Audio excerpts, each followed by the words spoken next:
saya akan menjelaskan tentang sejarah hak paten dengan jenis-jenis paten.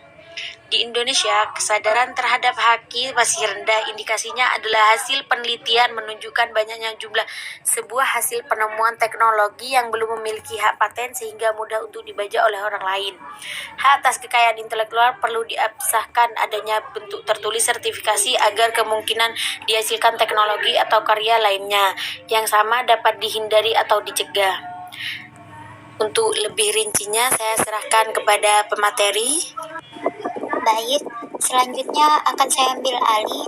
Saya akan menjelaskan dua poin di dalam PowerPoint ini. Yang pertama, sejarah hak atas paten. Dan yang kedua, jenis-jenis paten. Sebelum kita mengenal sejarah hak paten, tentunya kita mengenal sejarah hak atas kekayaan intelektual. Di mana sejak kedatangan Hindia Belanda pertama kali, konsep kepemilikan hak kekayaan intelektual diperkenalkan di Indonesia oleh pemerintah Hindia Belanda tahun 1984. Bahkan, Hindia Belanda juga menjadi anggota dari konvensi-konvensi internasional di bidang hak kekayaan intelektual. Konsep hak kekayaan intelektual sudah lama dikenal di Eropa, karena di Eropa sangat dijunjung sekali hak-hak individual atas hak kekayaan intelektual sangat dilindungi, diatur dalam konvensi-konvensi sebelum Indonesia merdeka.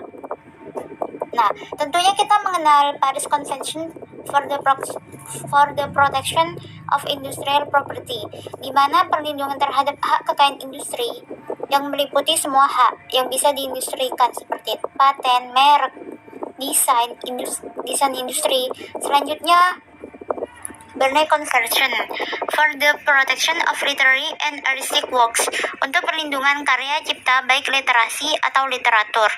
Nah, sudah saya katakan dari awal, maka saya akan menyinggung tentang sejarah hak atas kekayaan intelektual, di mana sejarah hak atas kekayaan intelektual juga mengeluarkan industri-industrinya seperti hak paten. Selanjutnya, saya akan menjelaskan sejarah hak paten. Hak paten yang menurut sejarahnya muncul di Inggris pada abad ke-16 di zaman Ratu Elizabeth I. Dalam perjalanan menuju abad ke-21 mendatang, dari aspek hak atas kekayaan intelektual akan memegang peranan yang sangat penting dalam perdagangan internasional. Dalam perjalanan menuju abad ke-21 mendatang, dari aspek hak atas kekayaan intelektual haki akan memegang peranan yang sangat penting dalam perdagangan internasional. Dalam pasar global mendatang, yang dicirikan dengan semakin pentingnya peranan daya saing dan keunggulan produk, temuan invention menjadi aset yang sangat berharga, melebihi nilai aset-aset ekonomi lainnya. Jadi, pada tahun 1623, status of monopolis lahirlah hukum paten di Inggris. Seiring ditemukannya benua baru di Amerika Serikat, gagasan paten mulai berpindah juga akhirnya pada tahun 1791. Amerika Serikat mempunyai undang-undang paten, tidak terlepas dari telepon. Pada masa itu, hak paten digunakan pada penemuan telepon oleh Alexander Graham Bell. Ia dapat menjadi orang kaya setelah temuannya itu digunakan oleh banyak orang. Nah, di sini pengertian paten sendiri akan saya jelaskan.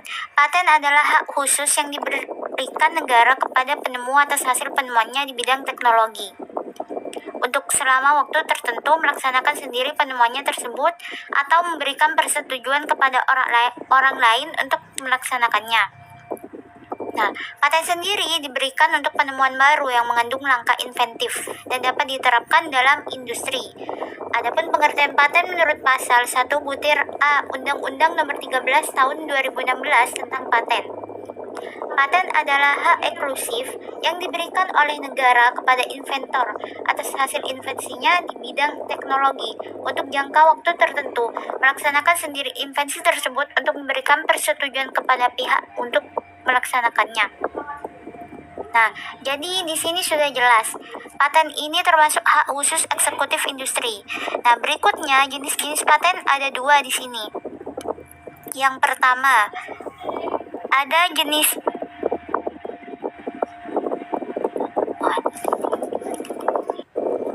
paten dikenal dalam dua jenis, yaitu paten proses dan paten produk. Ditinjau dari bentuk invensi yang dipatenkan, paten dapat dibagi ke dalam paten biasa dan paten sederhana.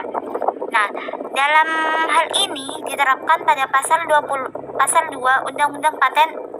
Paten produk adalah invensi berupa produk yang mencakup alat, mesin, komposisi, formula, produk by proses, sistem, dan lain-lain.